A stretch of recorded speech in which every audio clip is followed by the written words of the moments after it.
Sejenak kita merenung kepada Allah, merenung tentang kehidupan di dunia. Untuk apa kita hidup di dunia, hadirin sekalian? Ternyata Allah Subhanahu wa taala tidak menciptakan kita untuk dunia ini. Dunia ini ternyata setelah kita fikirkan, kita renungkan, bukan tempat tinggal kita. Dunia diciptakan sebagai tempat ujian. Alladzi khalaqal mauta wal hayata liyabluwakum ayyukum ahsanu amala. Ya, Allah ciptakan dunia bukan untuk kita, tapi kita diciptakan oleh Allah Ta'ala adalah untuk kehidupan akhiratnya selama-lamanya. Buktinya kita di dunia enggak lama, hadirin sekalian. Kita lihat di depan, belakang, kiri, kanan kita, satu persatu orang-orang pergi meninggalkan dunia ini. Orang-orang terbaik di dunia, para nabi meninggalkan dunia ini. Orang-orang jahat meninggalkan dunia ini. Raja-raja, orang-orang kaya. Saya sendiri, ayah saya minggu lalu hadirin meninggalkan dunia ini.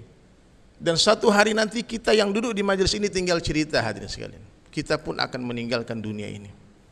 Jadi biasa-biasa saja sama dunia ini. Dunia ini, hadirin sekalian, tempat ujian. Kekayaan di dunia bukanlah sebuah kemuliaan, kemiskinan di dunia bukanlah sebuah kehinaan, tapi ujian. Kemenangan bukanlah sebuah kejayaan, kekalahan bukanlah sebuah kehinaan, tidak. Tapi semua ujian, hadirin sekalian. Sakit di dunia ini enggak lama, sebentar saja. Sehat pun enggak lama. Ya, kaya enggak lama, miskin enggak lama, jadi presiden, gubernur, wali kota, bupati enggak lama. Makanya hadirin sekalian, orang-orang beriman tidak menumpukan hasratnya kepada dunia, tidak menunjukkan hasratnya kepada dunia. Orang-orang beriman faham betul dunia bukan tempat tinggal, tapi dunia adalah tempat meninggal. Dunia bukanlah tempat tinggal kita, tapi dunia adalah tempat yang akan kita tinggalkan. Ya. Kalau kita diciptakan untuk dunia, tentu kita akan kekal selama-lamanya di dunia. Tidak, tapi sementara saja, hadirin sekalian. Maka hadirin sidang jamaah Jumat dirahmati Allah Ta'ala, fikirkan, sesaat berfikir untuk perkara ini, hadirin sekalian. Dalam satu hadis diceritakan lebih baik daripada 60-70 tahun ibadah. Dan orang yang paling hebat dalam pandang Allah, yang paling cerdas siapa? Orang yang paling banyak dzikrul maut, orang yang paling banyak mengingat kematian dan mempersiapkan bekal matinya. Kita enggak pernah tahu, Pak, mungkin saja hari ini hari terakhir kita. Mungkin saja hari ini hari terakhir kita. Yang namanya kematian tidak mencari orang tua, tidak mencari orang sakit. Tidak ada hubungannya kematian dengan penyakit. Kematian itu berhubungannya dengan Allah Subhanahu wa taala. Dan tidak akan mati satu orang manusia, kata Nabi sallallahu alaihi wasallam, sebelum Allah Taala sempurnakan seluruh rezekinya. Maka hadirin sekalian, supaya manusia tidak bingung, maka Allah telah hantarkan 124.000 orang anbiya alaihi salatu wassalam. Dihantarkan nabi-nabi untuk menjelaskan maksud Allah hantar kita ke dunia ini. Apa maksud utama, hadirin mulia? Maksud yang paling utama Allah hantar kita ke dunia adalah untuk mengenal Allah.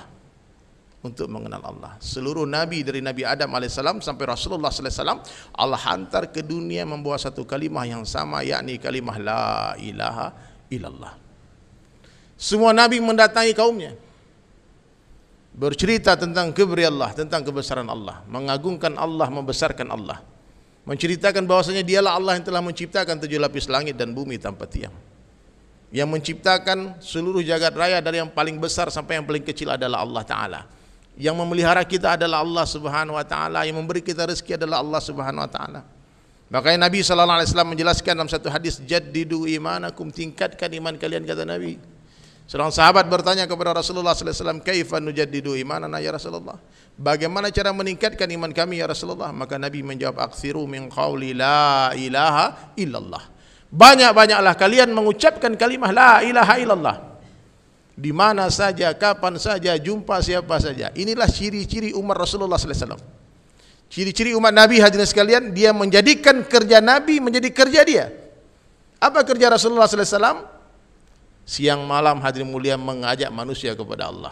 Siang malam mengagungkan Allah, membesarkan Allah. Hanya Allah yang berkuasa, selain Allah dikuasai. La ilaha illallah. Itu kerja Nabi, Pak. Datang ke orang-orang kaya, mengingatkan orang kaya, harta yang ada pada tanganmu, di rumahmu, bukan kau yang punya, tapi Allah yang punya. La ilaha illallah. Kau kaya bukan kau karena kau hebat, tapi karena Allah Al-Ghani Al-Mughni, yang maha kaya, yang maha memberikan kekayaan, telah memberimu harta sebagai ujian. Nah, jadi bukan hak milik, Pak. Di dunia ini enggak ada hak milik. Kalau hak milik diberikan dan tak diambil lagi selama-lamanya. Tapi di dunia ternyata setelah diberikan oleh Allah kemudian diambil lagi, titipan. Datang nabi-nabi kepada pedagang mengingatkan para pedagang bahwasanya yang memberi kamu rezeki untung adalah Allah. Rezeki bukan datang dari perdaganganmu. La ilaha illallah. Sehingga para pedagang waktu itu, hadirin sekalian, orang-orang kaya, para petani menganggap nabi-nabi gila. Karena hari-hari dia nampak untung datang dari perdagangannya, buah datang dari perkebunannya, tapi nabi-nabi datang menafikan itu semua, mengatakan buah datang dari Allah. Buah bukan datang dari ranting, ranting bukan datang dari dahan, dahan bukan datang dari batang, batang bukan datang dari akar, akar bukan datang dari tanah, tapi akar datang dari Allah, batang datang dari Allah, dahan datang dari Allah, ranting datang dari Allah, dan buah pun datang dari Allah. Ini kerja nabi-nabi, Pak. Menafikan makhluk, bukan mengecilkan, Pak. Menafikan bahwasanya makhluk ini tidak ada, tapi diadakan oleh Allah. Dunia ini tidak ada, dunia ini pun diadakan oleh Allah Subhanahu wa taala. Bahkan surga dan neraka itu tidak ada, hadirin mulia. Surga dan neraka itu pun diadakan oleh Allah Ta'ala. Allah yang mengadakan. Allah sudah ada sebelum seluruh makhluknya ada, dan Allah Ta'ala akan tetap ada setelah seluruh makhluknya sudah tidak ada. Seandainya seluruh makhluk sepakat mengatakan Allah tidak ada, ateis semua dunia ini, Pak, tidak percaya sama Allah, Allah akan tetap ada.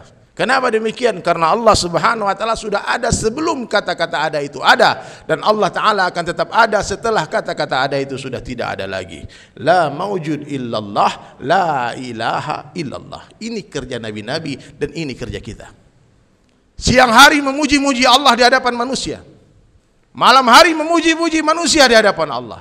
Siang hari nabi-nabi berkeringat untuk dakwah, malam hari mereka menangis-nangis memohon hidayah. Apakah kerja ini sudah kita buat atau belum? Ini diwariskan kepada umat, bukan hanya kepada ulama. Ulama pewaris keilmuan para nabi, maka kita wajib memuliakan ulama, mencintai ulama. Warasatul anbiya.